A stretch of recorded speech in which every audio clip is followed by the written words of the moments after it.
ಕಮಲನಗರ ತಾಲೂಕಿನಲ್ಲಿ ಕಲ್ಯಾಣ ಕರ್ನಾಟಕ ನಿರ್ಮಾಣ ಸೇನೆ ಘಟಕ ರಚನೆ. ಔರಾದ್ ತಾಲೂಕಿನ ಪ್ರವಾಸಿ ಮಂದಿರದಲ್ಲಿ ಇಂದು ಕಲ್ಯಾಣ ಕರ್ನಾಟಕ ನಿರ್ಮಾಣ ಸೇನೆ ಬೀದರ್ ಘಟಕದ ವತಿಯಿಂದ ಔರಾದ್ ಮತ್ತು ಕಮಲನಗರ ತಾಲೂಕಿನಲ್ಲಿ ಕಲ್ಯಾಣ ಕರ್ನಾಟಕ ನಿರ್ಮಾಣ ಸೇನೆಯ ಘಟಕ ರಚನೆ ಮಾಡಲಾಯಿತು. ಔರಾದ್ ತಾಲೂಕಿನ ಅಧ್ಯಕ್ಷರಾಗಿ ಯಶಪ್ಪ ಶೆಂಬೆಳ್ಳಿ, ಪ್ರಧಾನ ಕಾರ್ಯದರ್ಶಿಯಾಗಿ ಆನಂದ ಶೆಂಬೆಳ್ಳಿ, ಉಪಾಧ್ಯಕ್ಷರಾಗಿ ರಾಮಣ್ಣ ಲಾಧ, ಗೌರವಾಧ್ಯಕ್ಷರಾಗಿ ವೆಂಕಟರಾವ್ ಪಾಟೀಲ್ ಬೆಕ್ಲಿ, ಯುವ ಘಟಕದ ಅಧ್ಯಕ್ಷರಾಗಿ ಶಾಲಿವಾನ ಸೂರ್ಯವಂಶಿ, ಸಾಮಾಜಿಕ ಜಾಲತಾಣದ ಅಧ್ಯಕ್ಷರಾಗಿ ದಾವಿದ್ ಹಾಗೂ ಕಮಲನಗರ ತಾಲೂಕಿನ ಕಲ್ಯಾಣ ಕರ್ನಾಟಕ ನಿರ್ಮಾಣ ಸೇನೆ ಅಧ್ಯಕ್ಷರಾಗಿ ವಿಶಾಲ್ ಅವರನ್ನು ನೇಮಕ ಮಾಡಲಾಯಿತು. ಇನ್ನು ಇದೇ ಸಂದರ್ಭದಲ್ಲಿ ಕಲ್ಯಾಣ ಕರ್ನಾಟಕ ನಿರ್ಮಾಣ ಸೇನೆಯ ಸಂಸ್ಥಾಪಕ ಅಧ್ಯಕ್ಷರಾದ ಸ್ವಾಮಿದಾಸ್ ಕೆಂಪೇನೂರ್ ಮಾತನಾಡಿ, ಈ ಸಂಘಟನೆ ರಚನೆ ಮಾಡಲು ಮುಖ್ಯ ಉದ್ದೇಶ ಕಲ್ಯಾಣ ಕರ್ನಾಟಕದ ಗಡಿಭಾಗದಲ್ಲಿ ನಮ್ಮ ಕರ್ನಾಟಕದ ನಾಡು, ನುಡಿ, ನೆಲ, ಜಲ, ಸಾಹಿತ್ಯ, ಸಂಸ್ಕೃತಿ, ಆಚಾರ ವಿಚಾರಗಳ ಉಳಿವಿಗೆ ಸದಾ ಬದ್ಧರು ಮತ್ತು ನಮ್ಮ ಭಾಗಕ್ಕೆ ಬಂದಿರುವ ಯೋಜನೆಗಳು ಜನರಿಗೆ ಸಮರ್ಪಕವಾಗಿ ಮುಟ್ಟಬೇಕು. ಕನ್ನಡದ ಉಳಿವಿಗಾಗಿ ಸರ್ಕಾರದ ಆದೇಶದಂತೆ ಕಚೇರಿಗಳಲ್ಲಿ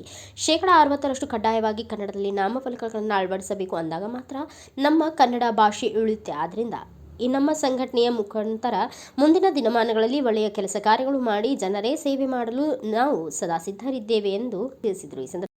ಇವತ್ತು ಕಲ್ಯಾಣ ಕರ್ನಾಟಕ ನಿರ್ಮಾಣ ಸೇನೆ ಔರಾದ್ ತಾಲೂಕಾ ಘಟಕ ರಚನೆ ಮಾಡಲಿಕ್ಕೆ ನಮಗೆ ಇವತ್ತು ಆಹ್ವಾನಿತ್ತು. ನಮ್ಮ ತಾಲೂಕಾಧ್ಯಕ್ಷರಾದಂಥ ಯಶಪ್ಪ ಶೆಂಬೆಳ್ಳಿಯವರು ಹಾಗೂ ನಮ್ಮ ಜಿಲ್ಲಾ ಕಾರ್ಯಕಾರಿಣಿ ಸದಸ್ಯರಾದಂಥ ಕಮಲಸನ್ ಬಾವಿದೊಡ್ಡಿ ಹಾಗೂ ನಮ್ಮ ಜಿಲ್ಲಾ ಉಪಾಧ್ಯಕ್ಷರಾದಂಥ ಅಂಬದ ಸಾಲೂರಿ ಅವರು ಅವ್ರ ನೇತೃತ್ವದಲ್ಲಿ ಇವತ್ತು ಔರಾದ್ ತಾಲೂಕಾ ಘಟಕ ರಚನೆ ಆಯಿತು. ವಿಶೇಷವಾಗಿ ಇವತ್ತು ಈ ಒಂದು ಗಡಿ ಭಾಗದಲ್ಲಿ ಕಲ್ಯಾಣ ಕರ್ನಾಟಕ ನಿರ್ಮಾಣ ಸೇನೆ ರಚನೆಗೆ ಮುಖ್ಯ ಕಾರಣ ಏನಂದ್ರೆ ಇವತ್ತು ನಾವು ತಾಲೂಕಾ ಘಟಕಗಳು ರಚನೆ ಮಾಡೀವಿ. ಈ ಒಂದು ಘಟಕದ ಮೂಲಕ ಈ ಗಡಿ ಭಾಗದಲ್ಲಿ ಕನ್ನಡ ಉಳಿಸ್ಬೇಕು, ಕನ್ನಡ ಬೆಳೆಸಬೇಕು ಅಂತಕ್ಕಂಥ ಮೂಲ ಉದ್ದೇಶ. ಇವತ್ತು ತಾವೆಲ್ಲ ಮಾಧ್ಯಮದಲ್ಲಿ ನೋಡ್ತಾ ಇದ್ದೀರಿ. ಇವತ್ತು ಕರ್ನಾಟಕ ರಾಜ್ಯ ಸರ್ಕಾರ ನಮ್ಗೆ 60% ನಾಮಫಲಕವನ್ನು ಕೊಡ್ರಿ ಅಂತ ಹೇಳ್ತದೆ. ಇವತ್ತು ಗಡಿ ಭಾಗದಾಗ ನೋಡ್ತೀವಿ ನಾವು ಎಲ್ಲ ಕಡೆ ಬೇರೆ ಬೇರೆ ಭಾಷೆಗಳು 90% ಇದೆ. ನಮ್ಮ ಕನ್ನಡ ಭಾಷೆಗಳು ಹೆಂಗಾಗ್ಯದಂದ್ರೆ ಸುಮ್ಮನೆ ನಾವು ಹಾಕಲೇಬೇಕಲ್ಲ ಎಂಬ ಒಂದು ಕಾನ್ಸೆಪ್ಟ್ ಆಗ್ಯದ. ಅದು ನಾವು ತೆರವು ಮಾಡಬೇಕಾಗ್ಯದ. ಇವತ್ತು ಕನ್ನಡ ಭಾಷೆ ಉಳಿಸ್ಬೇಕಾಗ್ಯದ. ಕನ್ನಡ ಎಲ್ಲರ ಮನಸ್ಸಿನಲ್ಲಿ ವಿಶೇಷವಾಗಿ ಏನದಂದ್ರೆ ಪ್ರತಿಯೊಬ್ಬರ ಮನಸ್ಸಿನಲ್ಲಿ ಕನ್ನಡ ಬೆಳಿಬೇಕು. ನಮ್ಮ ಮನಸ್ಸಿನಾಗ ನಾವು ಕನ್ನಡಿಗರು ಇದ್ದೇವಂದ್ರೆ ಮಾತ್ರ ನಾವು ಏನಾದರೂ ಬದಲಾವಣೆ ಮಾಡಲಿಕ್ಕಾಗ್ತದೆ. ಆ ಒಂದು ಹಿನ್ನೆಲೆಯಲ್ಲಿ ಕಲ್ಯಾಣ ಕರ್ನಾಟಕ ನಿರ್ಮಾಣ ಸೇನೆ ಗಟ್ಟಿಯಾಗಿ ಜಿಲ್ಲೆನಲ್ಲಿ ಹೊರಹೊಮ್ತಾ ಇದೆ. ಇವತ್ತು ಔರಾದ್ ತಾಲೂಕು ರಚನೆ ಮಾಡ್ಕೊಂಡು ಇಲ್ಲಿನ ಪದಾಧಿಕಾರಿಗಳು ಕನ್ನಡ ಬಗ್ಗೆ ಅವೇರ್ನೆಸ್ನು ಕೊಡ್ತೀವಿ. ಯಾಕಂದ್ರೆ ನಾವು ಸಂಘಟನೆ ಮಾಡಿ ರಚನೆ ಮಾಡಿ ಪದಾಧಿಕಾರಿಗಳು ಆಯ್ಕೆ ಮಾಡಿ ಹೋದ್ರೆ ಅದು ಸಾಧ್ಯ ಅಲ್ಲ ಮಾತದ. ನಾವು ಕನ್ನಡ ಪರ ಸಂಘಟನೆಯ ಮುಖ್ಯಸ್ಥರು ಕನ್ನಡ ಅಂದ್ರೆ ಏನಿದೆ, ಕನ್ನಡದ ಬಗ್ಗೆ ನಾವು ಅವೇರ್ನೆಸ್ ಕೊಡೋದು ಭಾಳ ಅವಶ್ಯಕತೆ ಅದ. ಆ ಒಂದು ಹಿನ್ನೆಲೆಯಲ್ಲಿ ನಾವು ಪ್ರತಿಯೊಂದು ತಿಂಗಳಿಗೆ ವಿಶೇಷವಾಗಿ ಪದಾಧಿಕಾರಿಗಳಿಗೆ ಕನ್ನಡದ ಬಗ್ಗೆ, ಕನ್ನಡ ಯಾಕೆ ನಾವು ಬಳಸಬೇಕು, ಕನ್ನಡ ಯಾಕೆ ನಾವು ಉಳಿಸ್ಬೇಕು, ಮತ್ತು ವಿಶೇಷವಾಗಿ ಈ ಭಾಗದಲ್ಲಿ ಇರ್ತಕ್ಕಂಥ ಸರ್ಕಾರಿ ಶಾಲೆ, ಇವತ್ತು ಪ್ರಾಥಮಿಕವಾಗಲಿ ಶಾಲೆಗಳಾಗಲಿ ನಾವು ಸರ್ಕಾರಿ ಶಾಲೆಗಳು ಉಳಿಸ್ಬೇಕು. ಮೊನ್ನೆ ಒಂದು ಸ್ಟೇಟ್ಮೆಂಟ್ ನೋಡಿದೆ, ನಮ್ಮ ನಾಯಕರು ಕೂಡ ಅಂದರು, ಇಲ್ಲಿ ಔರಾದ್ ಭಾಗದಲ್ಲಿ ನಮಗೆ ಕುಡ್ಲಿಕ್ಕೆ ನೀರು ಕೊಟ್ಟಿದ್ದಾರೆ ನಾಯಕರೇ, ಇವತ್ತಿಗೂ ಕೂಡ ಆ ಒಂದು ಜಲ್ ಜೀವನ್ ಮಿಷನ್ ಅದರಲ್ಲಿ ಯಾರಿಗೂ ಕೂಡ ಸಮರ್ಪಕವಾಗಿ ನೀರನ್ನು ಕೊಡ್ತಾ ಇಲ್ಲ. ಕೋಟ್ಯಾಂತರ ರೂಪಾಯಿ, ನಿನ್ನೆ ಒಂದು ಸ್ಟೇಟ್ಮೆಂಟ್ ಪ್ರಭು ಚವ್ಹಾಣ್ ಅವ್ರದ್ದು ಸ್ಟೇಟ್ಮೆಂಟ್ ನೋಡಿದೆ, 200 ಕೋಟಿ ರೂಪಾಯಿ ಕಾಮಗಾರಿ ಆಗ್ಯದ ಅಂತ ಹೇಳಿದ್ದಾರೆ.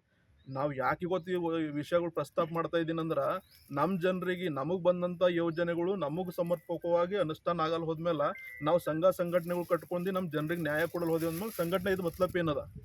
ಆ ಒಂದು ಮೂಲ ಉದ್ದೇಶ ಇಟ್ಕೊಂಡು ಇವತ್ತು ನಾವು ಎಲ್ಲ ಇದೇ ಜಲ್ ಜೀವನ್ ಮಿಷನ್ ಅಂತಲ್ಲ, ನಮ್ಮ ತಾಲೂಕು ಡೆವಲಪ್ಮೆಂಟ್ ಕಡೆಯಿಂದ ಇನ್ನೇನು ದುಡ್ಡುಗಳು ಹೊಂಟದ, ಎಷ್ಟು ಬಜೆಟ್ ಹೊಂಟದ, ಅದ್ರ ಬಗ್ಗೆ ಸಮರ್ಪಕವಾಗಿ ಅಧ್ಯಯನ ಮಾಡ್ತಕ್ಕಂಥ ಕೆಲಸಗಳು ಕೂಡ ನಮ್ಮ ಸಂಘಟನೆ ಮಾಡ್ತದೆ. ಸೊ ಈ ನಿಟ್ಟಿನಲ್ಲಿ ನಾವೆಲ್ಲ ಕೆಲಸ ಮಾಡಲಿಕ್ಕೆ ಈಗ ಸಂಘಟನೆ ರಚನೆ ಮಾಡೀವಿ. ನ್ಯಾಯಯುತವಾಗಿ ಇಲ್ಲೆಲ್ಲ ಪದಾಧಿಕಾರಿಗೆ ನಾವು ಆಯ್ಕೆ ಮಾಡೀವಿ. ಅವ್ರ ಮುಂದಿನ ಜವಾಬ್ದಾರಿ ಕೊಟ್ಟು ಅವರಿಗೆ ಕನ್ನಡ ಬಗ್ಗೆ ಜಾಗೃತಿ ಮಾಡಲಿಕ್ಕೆ ಇವತ್ತು ಬಂದಿವಿ ಸರ್. ಸ್ವಾಮಿದಾಸ್ ಕೆಂಪೇನೂರು ಸಂಸ್ಥಾಪಕ ಅಧ್ಯಕ್ಷರು, ಕಲ್ಯಾಣ ಕರ್ನಾಟಕ ನಿರ್ಮಾಣ ಸೇನೆ ಇದ್ದಾರೆ. ಗೌರವಾಧ್ಯಕ್ಷರಾಗಿ ನನಗೆ ತಾಲೂಕಾ ಗೌರವಾಧ್ಯಕ್ಷರಾಗಿ ಆಯ್ಕೆ ಮಾಡಿದ್ದಕ್ಕೆ ನಮ್ಮ ಜಿಲ್ಲಾ ಅಧ್ಯಕ್ಷರಾದ ಸ್ವಾಮಿದಾಸ್ ಸರ್ರಿಗೆ, ತಾಲೂಕಾ ಅಧ್ಯಕ್ಷರಾದ ಶ್ರೀಮಂತ್ ಅವರಿಗೆ ಮತ್ತು ನನ್ನ ಆತ್ಮೀಯ ಸ್ನೇಹಿತರಾದ ಜಾನ್ಸನ್ ಅವರಿಗೆ ನಾನು ಹೃದಯಪೂರ್ವಕ ಧನ್ಯವಾದಗಳನ್ನು ಹೇಳುತ್ತೇನೆ. ಮತ್ತು ಮುಂದೆ ಬರುವ ದಿನಗಳಲ್ಲಿ ಕನ್ನಡ ಅಂದರೆ ಏನು, ಕನ್ನಡ ಅಂದರೆ ಹೇಗೆ ನಡ್ಕೊಳ್ಬೇಕು, ಮತ್ತು ಈ ಶಾಪ್ದವರೆಲ್ಲ ಏನು ಹಿಂದಿಯಲ್ಲಿ ಬೋರ್ಡಲ್ಲೆಲ್ಲ ಹಾಕ್ತಾ ಇದ್ದಾರೆ, ಅದ್ರ ಬಗ್ಗೆ ನಾವು ಮುಂದೆ ಬರೋ ದಿನಗಳಲ್ಲಿ ಕನ್ನಡ ಜಾಗೃತ ಕಾರ್ಯಕ್ರಮವನ್ನು ಮಾಡುತ್ತೇವೆ. ಯಾಕಂದರೆ ನನಗೂ ಇಷ್ಟು ದಿನ ನನಗೇನು ಗೊತ್ತೇ ಇದ್ದಿಲ್ಲ. ಡೈರೆಕ್ಟಾಗಿ ಜಾನ್ಸನ್ ಅವ್ರು ಫೋನ್ ಮಾಡಿ ನಿಮಗೊಂದು ಜವಾಬ್ದಾರಿ ಒಂದು ಒಪ್ಪಿಸ್ಬೇಕಲ್ಲತ್ತಿದ್ದೀವಿ. ನನಗೂ ತುಂಬ ಇದ್ರ ಬಗ್ಗೆ ಗೌರವ ಇದೆ, ಕೆಲಸ ಮಾಡುವ ಜೋಶ್ನೂ ಇದೆ. ನಾನು ಮುಂದೆ ಬರೋ ದಿನಗಳಲ್ಲಿ ಕನ್ನಡ ಪರವಾಗಿ, ಕನ್ನಡ ಅಂಬೆಯ ಪರವಾಗಿ ನಾನು ತುಂಬ ಹೆಮ್ಮೆಯಿಂದ ಕೆಲಸ ಮಾಡುತ್ತೇನೆಂದು ನಮ್ಮ ಸರರಿಗೆ, ನಮ್ಮ ಅಧ್ಯಕ್ಷರಿಗೆ ಮತ್ತು ನಮ್ಮ ಎಲ್ಲ ಮಿತ್ರರಿಗೆ ಒಂದು ಭರವಸೆಯನ್ನು ಕೊಡುತ್ತೇನೆ. ಕನ್ನಡ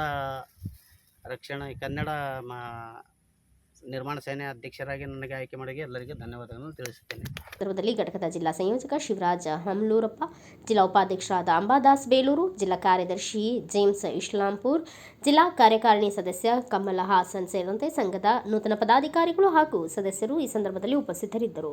ಬ್ಯೂರೋ ರಿಪೋರ್ಟ್, ಭಾರತ ವೈಭವ ನ್ಯೂಸ್, ಔರಾದ್.